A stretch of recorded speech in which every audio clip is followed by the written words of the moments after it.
पालघरमधील जुनी जी नगर परिषद आहे या ठिकाणी सध्या आपण आहोत। पालघर रेल्वे स्थानकाच्या समोर असलेली ही जीर्ण झालेली इमारत, यामध्ये पालघर नगर परिषदेचे कामकाज सुरू होते।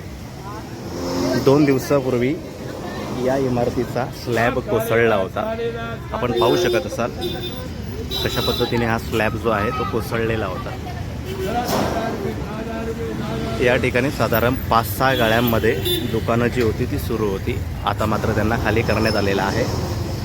आणि एका बाजूला आपण पाहू शकत असाल नगर परिषदेचं कामकाजसुद्धा इथून हलवण्यात आलेलं आहे। आजच आपण पाहू शकत असाल हा टेम्पोमध्ये हा जो काही दस्तावेज आहे तो भरला जात आहे, आपल्या लक्षात येईल। पालघर नगर परिषदेने या इमारतीला धोकादायक, अतिधोकादायक इमारतींमध्ये स्थान दिलेलं होतं। तदनंतर यावर कसलीही कारवाई झालेली नव्हती।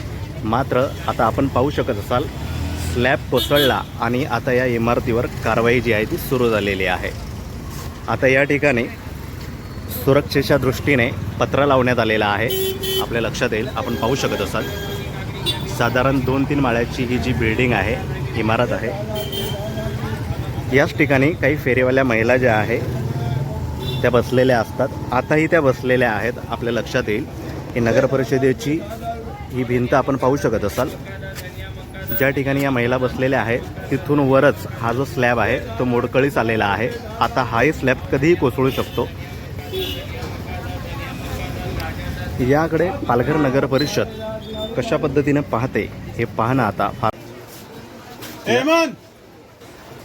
पालघर नगर परिषदेच्या आतील भागात सध्या आपण आहोत। फुल मार्केट ज्याला आपण म्हणतो, फुलांची दुकाने या ठिकाणी, पूजेचे साहित्य सुद्धा या दुकानांवर मिळतं। आता एक दुकानदार आपल्या सोबत आहेत, आपण त्यांच्याशी जरा गप्पा मारणार आहोत।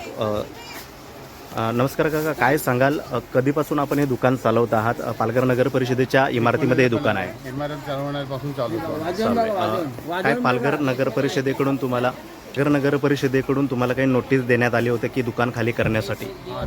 हां, तर मग आपण अजूनही इथं थांबलेले आहात, दुकान सुरू आहे, काय इच्छा आहे तुमची? का केलं नाही अजून खाली? आम्हाला रिपेअर करून द्यावा, नवीन इमारत बांधायला आम्हाला आमच्या गाड्या देऊन टाकाव्या। बरं, मग याआधी तुम्हाला पालघर नगर परिषदेनं असं आश्वासन दिलं नव्हतं की नवीन गाड्या बांधून? असं आश्वासन दिलेलं नाही आहे। ओके, तर आपण पाहिलं असेल हे दुकानदार आहेत बाजी। अच्छा, ओके, हे हेमंत पाटील सर, आज आपल्या पालघर नगर परिषदेचा स्लॅब समोरचा कोसळलेला आहे आणि काही दुकानं जी आहेत ती समोरची हटवण्यात आलेली आहे। आता आपण आतल्या भागात आहोत याच इमारतीच्या, आपल्याला काही नोटीस देण्यात आली होती का? काय सांगा? पूर्वी दिलेली त्यांनी नोटीस, आता भिंतीवरती चिटकून गेलेले ते। त्याच्यानंतर त्या नोटीसच्या हे घेऊन आम्ही कोर्टामध्ये गेलेलो आहे। हायकोर्टात गेलेत मुंबईला। त्याच्यानंतर त्यांना त्याच्यामध्ये आम्ही 6 लोक जिंकलेले आहेत। म्हणजे पुढचे ते 4ही दुकानदार, एक हे दुकान आणि एक त्या कोपऱ्यातलं दुकानदार विजू हिंदी म्हणून, आणि हे दिलीप चंद, आणि ते पुढचे 4ही दुकान जे आता बंद आहेत। बरं, तर नगर परिषदेनं काही आश्वासन नाही दिलं होतं का की इथे आपण नवीन गाळे बांधून मग नंतर तुम्हाला त्यामध्ये गाळे देऊ असं काही सांगितलं होतं का? आम्हाला म्हणजे खाली करायला सांगतात, वारंवार चालू आहे हे। 2009 पासून चालू आहे। प्रियंका केसरकर मॅडम आलेले तेव्हापासून खाली करायला सांगतात। त्याच्यानंतर आम्ही म्हणजे वकिलांथ्रू त्यांना उत्तर देतो, त्याच्यानंतर काय झालेलं नाही। मग आता हे काल पडलं, ॲक्सिडेंटली पडलं, रात्री पडलं, तर रात्री पडल्यानंतर सकाळी लगेच पत्रे लावायला लागले। आता आम्ही मार्केटमध्ये 27 दुकानदार आहेत, हे सगळे गाळेवाले, 4x5चे गाळे आहेत, 27 दुकानदार। 27 दुकानदारामध्ये आता 2-4 जण म्हणजे गावी गेले, कोण कुठे गेलेत म्हणून बंद आहेत, बाकी सर्व दुकानं चालू आहेत। पण त्याच्यानंतर त्याच्या व्यतिरिक्त आम्हाला म्हणजे देणार असं सांगत नाही, आमचा विरोध नाही।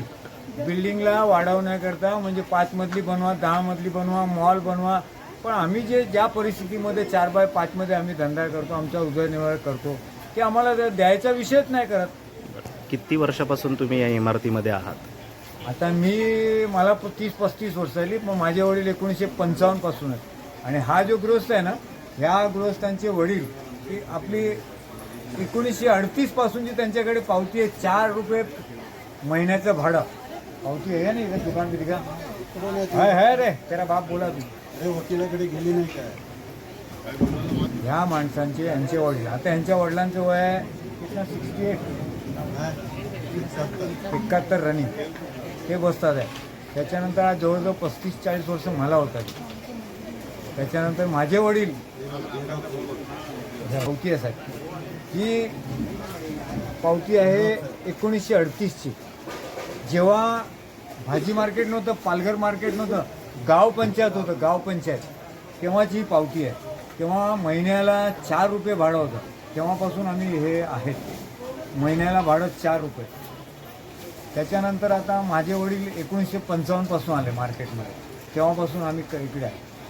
आमच्या शाळा संपल्या, 10वी-11वी झाल्यानंतर आम्ही इकडे केलं. बरं, मग आता ही इमारत खाली करायला सांगितलेली आहे, तुम्ही खाली करणार आहात की नाही?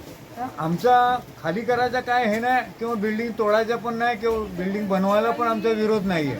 विरोध आमच्या कशालाच नाही.